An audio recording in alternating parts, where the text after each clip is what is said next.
Welcome to Calling an Audible, along with my co-host Zach Greenberg. I'm Greg Johnson, and today we have quite a lineup for you all. We have two special guests with us. We decided to bring back Matt Nelson for a redemption after he had to abruptly leave last time. So it's okay, no hard feelings. And we also have Will Cole here, who was a special guest during Season 1. Welcome, friends. And Will, how have you been? It's been a while. Oh, I've been good. It's a pleasure being on this great podcast.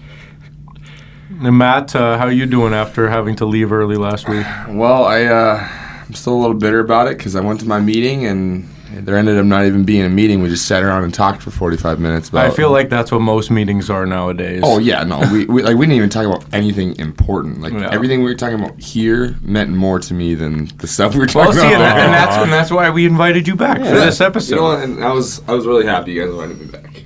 And we love you too much not to.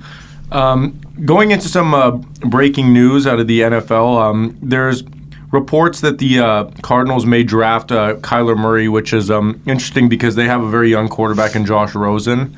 Will, you actually went to high school with Josh Rosen, so what are your thoughts on what's going on over at the Combine? Well, I feel like with Kyler Murray, he probably fits well in their system, so making this move wouldn't surprise me, and I feel like it would benefit them in the future. But at the same time, Rosen is worth so much, in my opinion.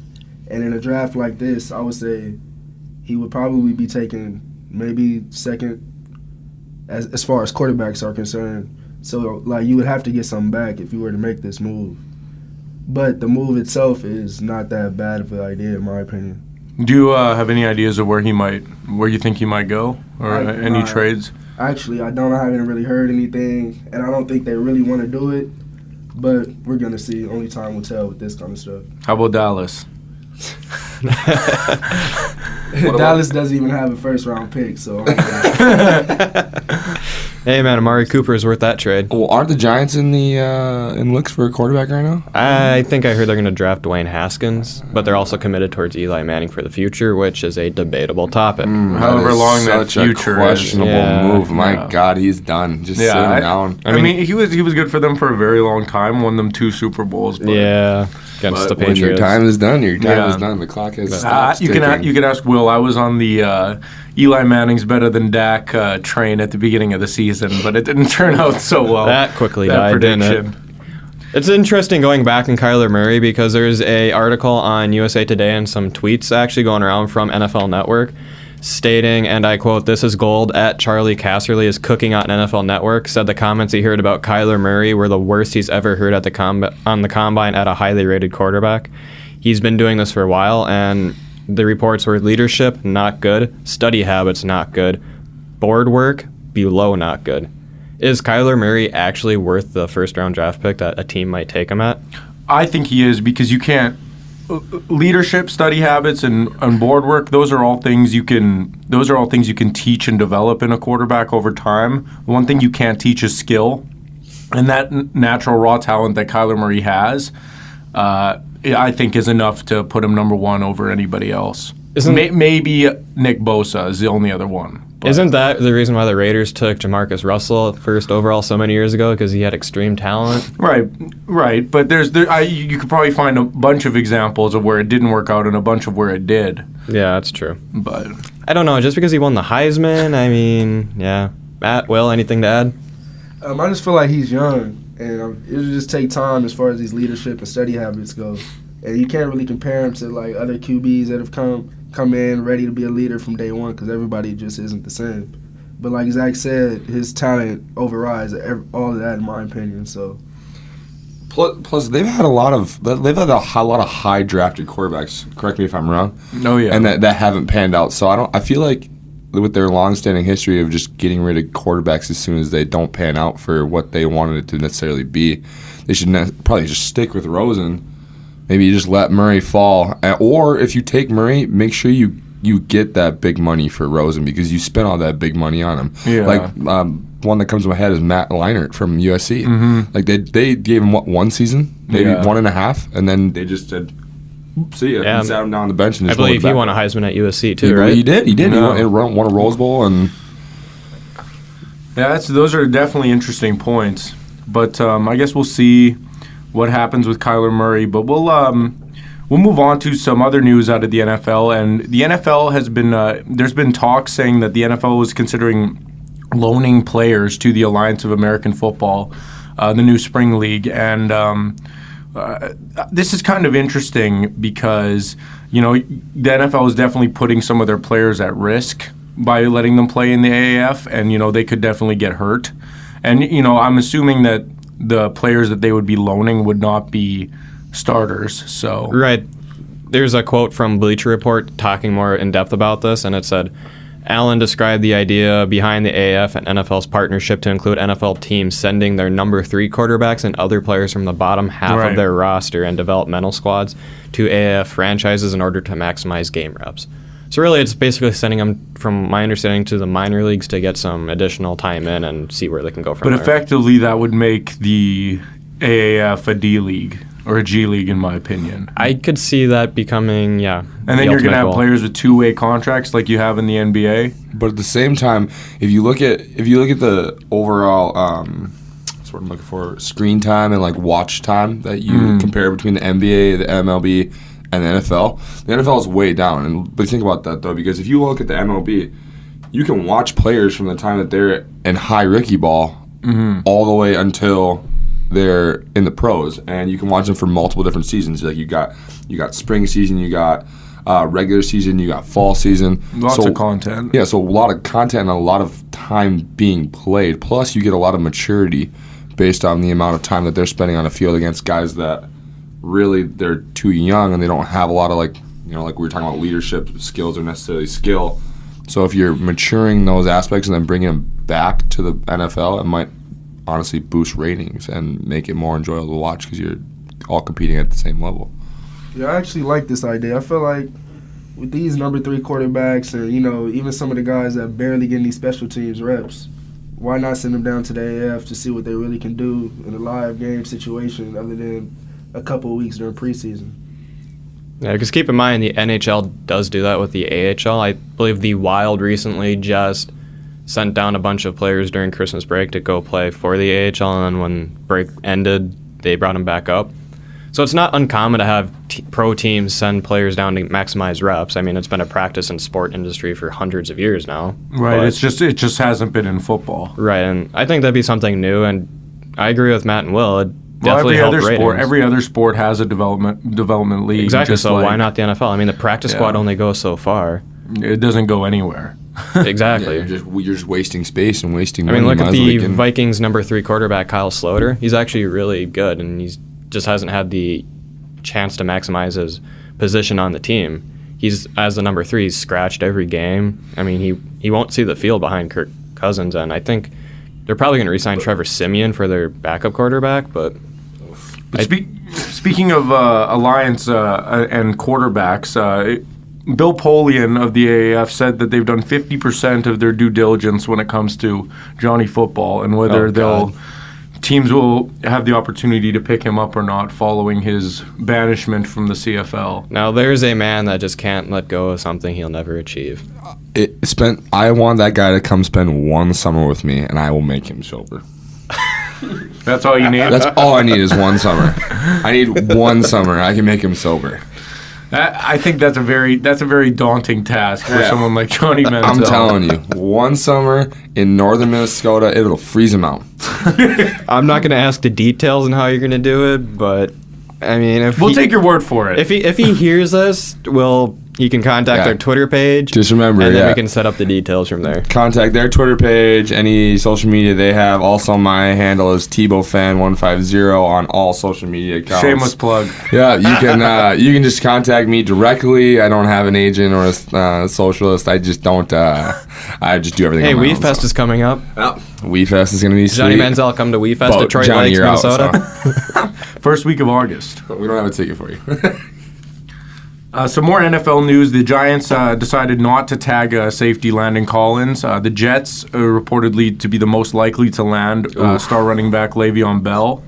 And the Jacksonville Jaguars have finally parted ways with Blake Bortles, and there's reports that they did this to go pick up Nick Foles, but now there's new reports coming out today that saying that those reports might be a little premature. So we'll see what the deal is going to be with Foles and Bortles. You guys think Bortles will get another shot somewhere? As a backup?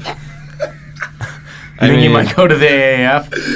He could start in the AAF. Maximize those reps big time. I mean, he doesn't really fit in on the Jaguars, and that's probably one of the teams that had a bright future, then crashed and burned because they had time. Their defense is still good. Their defense is pretty decent. I'm not going to lie. They're better than what they have been in past years, and last year they're really good. Yeah. Not quite sure what happened this year. They weren't as good this year. I think Jalen Ramsey talked a bit too much. And they also traded Fowler to the Rams, I believe. To the Rams, which was that was a loss for them. Right, but I don't know. I don't think Blake Bortles has a spot on any team. What does he bring that teams already need? Great backup quarterback value. You think he's a great backup value? At least he has some playing experience. A decent backup value because he has experience. Yeah. I mean, that's all I got for you. Do they want him to throw interceptions to the other team? Is that their goal? I mean, it's better than getting somebody off the street. Yeah, he'll take a knee. Look at the Bills. The Bills, they did that. See, the thing with Blake Bortles, he'll be a lot. I feel like he'll be a lot like other quarterbacks that started for like a couple years and then just kind of withered away, kind of like Josh McCown, guys like that who just kind of end up being career backups, which is honestly not a very bad gig. I would take $3 million a year to sit on the bench. Heck yeah, I would. Yeah, I mean, there's a point to be made there. The Vikings quarterback last year, who's now in Denver, he was pretty much a backup for his entire life, and then when he came to the Vikings, I think he got maybe a chance to start or two with the Rams way earlier in his career. I'm not sure what Case Keenum had before. He was with the Texans too, correct me if I'm wrong. He was. He started at least one season there. Yeah, he started with the Texans as well. So maybe being a backup for Bortles wouldn't be a bad idea, so he could actually learn how to play football and, pass, stuff like that. You know what normal quarterbacks do? You're talking about Keenum or Bortles? Bortles. Oh, I said Bortles needs to be a backup for probably about 5 years. Yeah. So that way he can actually learn the game a little bit more. But he's just a big body that runs around and throws the ball to the other team. Man, I love Nick Foles. Dude. Yeah, he's a good quarterback. I think he'd be a great fit in Jacksonville. They need an established starter, but the question is, he was a great fit in Philly because of their offensive scheme. And the run-pass option, the RPOs, are what they did from when he took over all the way to the Super Bowl and they won last year. That was basically his offense, and is Jacksonville going to transition to that, or what do you think their plan is? And another thing I think about Foles is I think that the city of Philadelphia itself was a great fit for him. It was an environment he thrived in. Yeah, absolutely. And when he went, where did he go after his first in Philadelphia? Kansas City. He went underneath Andy Reid. Yeah, and he didn't do very well there. He did not. He's mainly a backup, but I think when he did have the chance to play, it wasn't overly good. I think he played with the Rams for a little bit too. And he's basically home in Philly. And I think Philly cutting him, and not cutting him, but not franchise tagging him was a mistake on their end. I still believe he's better than Carson Wentz, but that's just me. Maybe now, but long term, I don't think so. I don't know. Carson Wentz is inconsistent. He needs to establish. He's just injury prone. That too, and that doesn't help. No. Nick Foles, even when he took shots to the ribs in the playoffs, he still came back. So I don't know. That's just my opinion. Well, enough about football for now. We'll move on to some breaking news out of the NBA. LeBron James has passed Michael Jordan for fourth in all-time scoring with a layup and one last night. Will, we know you're a huge Lakers fan, so let's hear what you got to say about Mr. James. Well, I don't know if you guys remember, but when Kobe passed up the Michael Jordan in all-time scoring, I think it was in Minnesota too. But they stopped the whole game. Gave him a tribute, even had a Michael Jordan video of him congratulating him. I didn't see any of that for LeBron. Of course he didn't. But but all jokes aside, he is a great player. I mean, this year has been riddled with injuries with him and the rest of the Lakers roster. But over the course of his career, he's been nothing short of outstanding. So. Well, if you saw the video footage when he surpassed the milestone, 2 Chainz gave him one of his chains. So he effectively became known as One Chain. So now LeBron James is also One Chain. I think that's going to be the name of our episode for this week. Is going to be One Chains. 2 Chain to One Chain. 1 chain, 2 chain. We could do something like that, but yeah, I mean, not gonna lie, LeBron James is one of the greatest players of this generation, ever, arguably. I don't know. It's just hard to compare GOAT status when he plays in one lifestyle of an NBA, and Michael Jordan was in a different type of NBA. It's a different game then and now. Yeah, I'm not super into the NBA. I'm not a big basketball guy, but I completely agree with that. That games evolve and games change, and it's a lot in every sport. Yeah, in every sport that is true, and it's a lot flashier now. And it's a lot more skill based. It's a lot more like it's more up tempo, fast. Yeah, just fast. Before it was very gritty. It was very like an intense game, very physical. You got to bear down and just bulldogging. There's a lot of hand checking and pushing, and a lot of stuff that are penalties now. Basically, you could borderline tackle a person 20 years ago in the NBA where you can't now. So it's just LeBron's probably the GOAT of this generation. Michael Jordan was the GOAT of past. That's basically what it boils down to. They're in two different situations. What you about to say about Kobe, Will? I don't have nothing to say about it. This isn't about Kobe at all. This is about LeBron. Let's bring in Mamba mentality. And his milestones. I feel like as fans, we just need to appreciate like the talent we have now. Like on a 30 and 36 squad. Huge. Well, yeah, we didn't have to go there with all the records and stuff. But They got a 1% chance of making the playoffs and a 1% chance of getting the first overall pick. Which one do you think they're going to get? Hey, don't worry about all that. Just know we'll be back next year if we stay healthy, and we'll be another star. We'll be added to the list. Who do you think? I would say Anthony Davis, but the Pelicans have him on lock right now, and I don't think they'll trade him to a team he actually wants to go to. But we'll see. Kyrie They'll probably do like, what the Spurs did to Kawhi and just send him to a team that... Send him to Canada. Send him to Canada. Anthony Davis, Canada. Let's make a movement here. Yeah, I don't think they'd go undefeated. Ever send a player to where they actually want to go. Who would they even trade for Anthony Davis? Who does Toronto have? They'd have to trade, Kyle Lowry and Marc Gasol and then 4 first-round picks? Probably. Just to have, at the least. Just to have Kawhi and Anthony Davis. I mean, I don't think that's first in the East right there, Kawhi and AD together. It doesn't take much to be first in the East. Let's be honest. That's true. I mean, the East is... LeBron learned that the hard way. Yeah. You got to appreciate what you have before you leave. But moving on, there has been some reports that Vikings running back Rock Thomas was arrested for marijuana possession last night. How could he? NFL players doing marijuana? What? That's unheard of. It's unfathomable to me how they could willingly participate in this stuff. Dang. No, it is absolutely ridiculous. It's not legal yet. Jeez. To quote one of my favorite children now, Letterkenny, I know that guy does pot.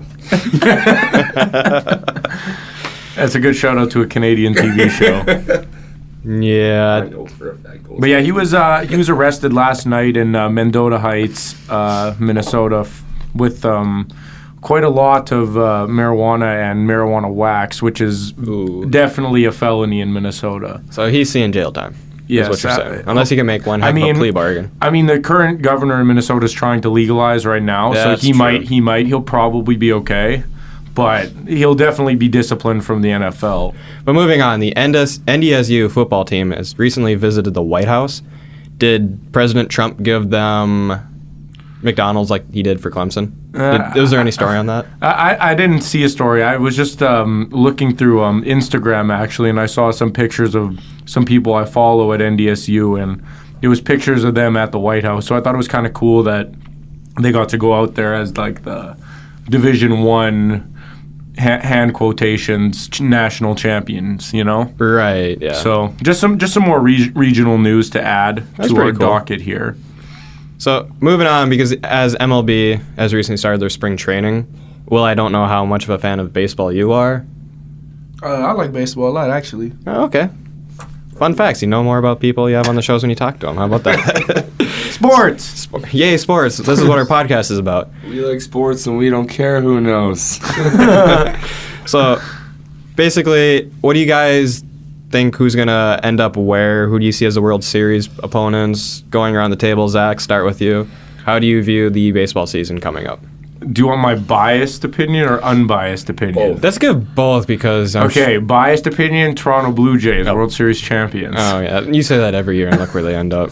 New York Yankees, 2019 World Series champions. Man, your favorite teams are all over. Hey. You like Dallas, you like the Yankees. Hey, he's a cultured man. I'm not hating on him, but... But I mean, is it that far-fetched to say, though? No.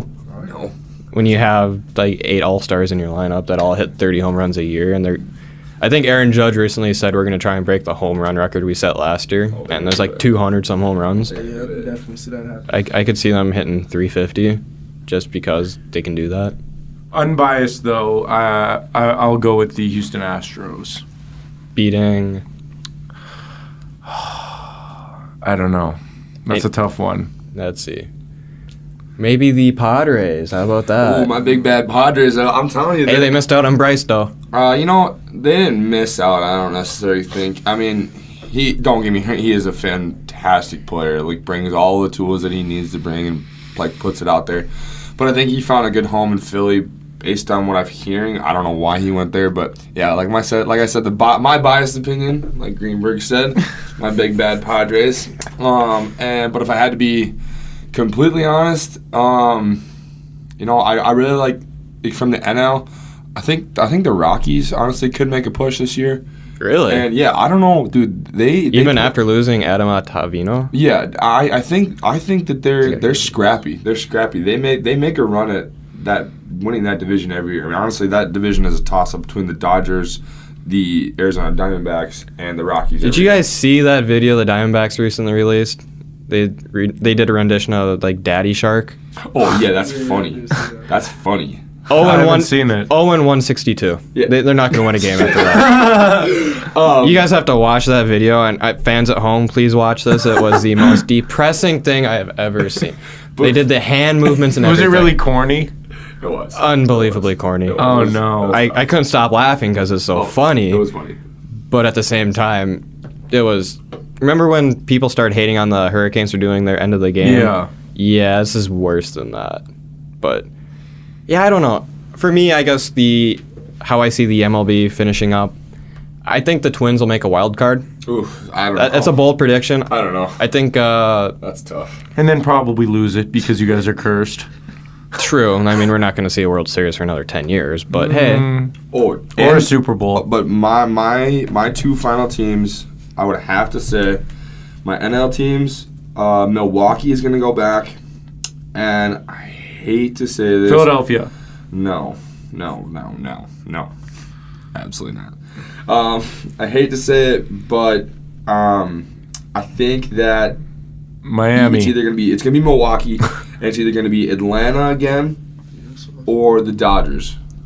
And I hate the Dodgers, but maybe the Dodgers might be able to get it done this year. We'll see. Maybe. I don't know. And then for the AL, I honestly think it's either gonna be Houston and Boston, or it's gonna be the Yankees in Boston, just because one of the teams out of the AL East, pretty much. So the Blue Jays. Except the Blue Jays.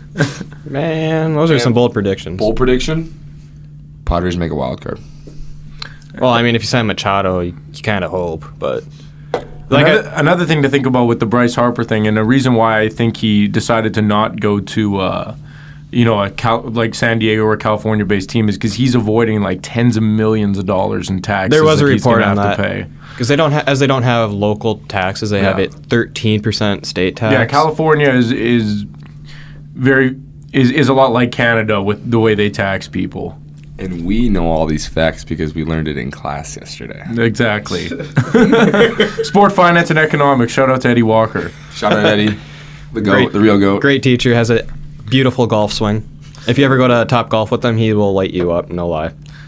But we're going to move on to some local sports news. Hashtag Pack the Pentagon. This past weekend was a success, but the men were sadly unsuccessful. Matt and I were both at the game. Will and Greg weren't, but Matt and I were there. We were, starting cheers, having a good time. You guys did make TV, I want to interject. We made it on TV a couple times. I will point out there was one point during the broadcast where they were talking about how the UMC fans were having a fun time there, and you guys had some alcoholic beverages, and the commentator said, as the fans are having a lot of fun time, these two fans especially seem to have a great time right now. And you guys were just chugging away on your beers. Who was? You and Matt were. You were literally on TV. I have no comment for the alcoholic beverages. I don't know what you're talking about. You guys are about 21. I do have a comment that I have a face born for TV, so I'm just going to leave that there.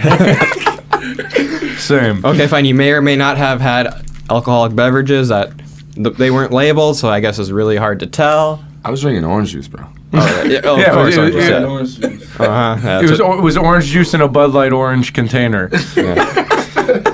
It's just the irony behind that.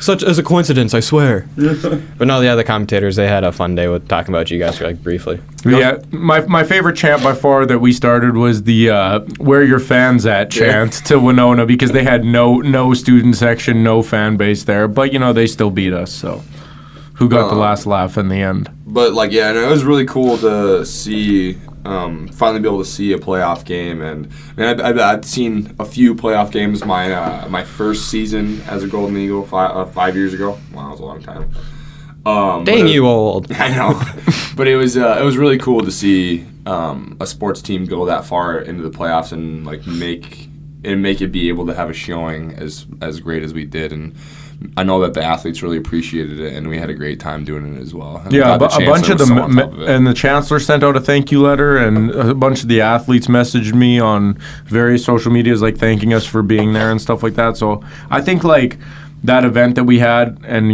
sending the fan bus down and doing all that was great for this school, and we'll see where the future goes with the athletics program here. But another positive note from local news is the equestrian team, the Hunt Seat team, are actually just won the regional championships, and they'll be going on to nationals in the coming week. So congrats to the Hunt Seat equestrian team on that. And correct me if I'm wrong, they are still an NCAA sponsored sport through 2019 or 2020.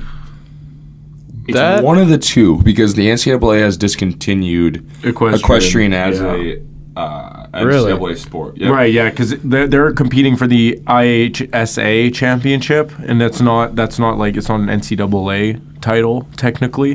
Huh. So, yeah, equestrian's kind of in a weird transition into being a club sport. That sucks. But we're going to take credit for their success. But Absolutely, because they 100%. generate they're so good, and they generate, I think that the school is still going to honor scholarships and continue to fund them. Well, I'd hope so. Because we're an agricultural They're one of the best school. sports we have. Well, yeah, a couple of years ago, Probably the best. Maisie was competing in the national championships against beating Division I riders from Ohio State and And she all will over the be Big Ten. again. Yeah, and Yeah. that's amazing. So Yeah, she Fan bus. plays first at regionals. Should we have a Fan fan bus bus down to equestrian. Part 2? You guys down? I'd go. I'm so down. Will is no comment. Will seems to on be that. shaking his head. He No ain't comment about on that. that. He doesn't want to go watch women ride You don't horses want and to win drink some championships. orange juice in the stands like we did at the basketball But that teams? did look a little fun. Watching on TV made me a little jealous. I know. I Yeah. tried to convince you to come, man. Hey, It is what it is. They got my support Next from year, home. when we're still here. Yeah. Who's old now? Just you, Greg. Yeah, you guys are all graduating, aren't you? We're all out of here. I'm gonna be all Yes, sir. alone. I'm gonna have to find a new 5,000. co-host for this broadcast. No, it's okay. I can Zoom call into the segment. I believe our producer does know how to do that. We'll figure something out. Yeah, we can make it work, man. Because I'm gonna miss you guys so much next year. It's gonna be unbelievable. Hey, I'll phone call in. Special guest via cell phone, Matt Nelson. You just can't leave early again. Yeah, you can't say I have another phone call. Well, For don't me. worry. I'll clean my slate. Just be chilling at home. Well, they said we have a rivalry section today, and the Crookston girls basketball over all 32 sections and 4 classes of girls basketball are the lowest seed to still be playing in the state of Minnesota. Shout out And- to local regional Crookston basketball. How Yeah, about that? they won. They beat East Grand Forks, which I know is a big rivalry up in this region of the Minnesota. The Highway Tundra. 2 rivalry. Yeah, Yeah. the Tundra. But and then so they are playing for a bid to the state tournament next Tuesday, I believe. Talk Look about at it. all these successes out of Crookston, Minnesota. Isn't it nice to see? Y'all need to start coming to this college. Correction, Friday. Y'all need to start coming to this college. This was where If it's you're at. listening to this, apply. Seriously, our basketball teams, they're becoming something. And baseball and football. We'll move on to our wacky sports wrap up. It's a tongue twister there. The Chicago Bears and how terrible they are. They signed a kicker named Chris Blewett. A kicker named Chris Blewett. To replace a kicker who actually did blow it for them. in the Windy City. This is just too funny. You can't make this You can't stuff up. You can't make it up. When I was scrolling through ESPN and I saw that, I'm just like, Yeah, that's the most Chicago Bears thing I've ever seen. Yeah, well, it'll be a sign of things to come for the Bears next season. Being below the Packers, and I'll give it to you, the Vikings will be ahead of them too. That's a bold I statement. hate the Bears so much. God, the Bears are terrible. Bold statement. Very bold. Hey, we got rid of the problem. Now we're back on the ups. We still got the Browns go. are making the playoffs, I'm telling you. I agree. They definitely are. It was it not on the show that I said, mark my words, within 3 years, Johnny Manziel will win a Super Bowl. I said that. I'll say it again. And look at where he is now. Cut From the CFL, Banned possibly playing from the the AFL. CFL. Wait. I'm at Baker Mayfield. Baker Mayfield. you meant Baker Mayfield. Okay, You might want to try. All right. Sorry. I don't even know why I put those two All in the right, same league. now we're talking. Now, You had it's us- still, Mayfield, it's still sorry. kind of far-fetched. You had but us all confused Yeah, there. no, I was just testing you. I was seeing you guys are awake. I got you. Yeah, it's noon, Matt. It's noon. Clearly, I'm not awake. So. Yeah, drink more of your Bang Energy. But yeah, I don't know. I guess we'll see. I think Baker's going to do a lot of good things in Cleveland, but 5 more years. And what about Mr. Oreo offensive lineman? What'd you find on that? So Quinnen Williams, who is 303 pounds, ran the fastest 40 time for a 300-plus pounder in 7 years at the Combine at 4.83 seconds. That dude was hustling. And when they asked him what he ate for breakfast, and I quote, "I ate 4 double-stuffed Oreos." 4 double-stuffed Oreos. Will, what was your last 40 time that you can remember? I run a 4.23. Bro, You can look it up too. the Right. Golden Eagle website, Yeah, it's right up there. 423? Yeah, 4.23, 40? Right at the top. Oh, I got you. Dang, put you in the Combine, you'd beat everyone. Nah, but we call Quentin Williams built by Bama because those numbers are ridiculous, and his film backs it up as well. Dude's a monster. Talking about numbers and talking about monsters, how about DK Metcalf out of Ole Miss? 1.3% body fat. That is unbelievable, That- and dude is built like a tank. That cannot be real. 1.6% body fat. 1.6. It doesn't even make sense. And 27 bench press reps as a wide receiver. Wait, he's 1.6% body fat? Yes. That is unhealthy. yeah, you can't. I know. You're not supposed to be below 4. But even if be able to you run look at a that. picture of him, looks pretty healthy. Yeah, I'll pull it up here for you to see. DK. He's literally just a solid man of muscle. That's it. I mean, it's unbelievable what this man does, and yeah, just looking here, he's just ripped. 27 bench That's reps ridiculous. as a wide receiver. The next closest receiver had 13. That's over double. And there's there's a picture of a side-by-side comparison of DK Metcalf and Tom Brady, and it's a little rough. Coming out of college. They're the same. Straight out of college, yeah. Yeah, there's Tom Brady, a cool 20% body fat, but With some good old love handles, I mean, Almost some training bra. He needs a training bra on this one. I mean, Look at those. he definitely needs to. When Tom Brady came out of college, cardio had probably done him some good, but Some I mean, you can't some wind sprints, but hey, he's got 6 more Super Bowl rings than you do. What are you talking? I'm not playing college Absolutely. sports anymore, so. Yeah, I mean, he's still going, and what, he's like 42, still playing the NFL at a high level. I mean, man, you can't hate on him. Well, thanks for joining us here on our 7th episode of the season. Just a reminder, you can find us on Spotify, YouTube, and Google Play under Calling an Audible, and as well as on our Twitter account at CallAudiblePod. On behalf of Greg and myself and our very, very special guests, Will and Matt, au revoir, shalom, and have a great weekend.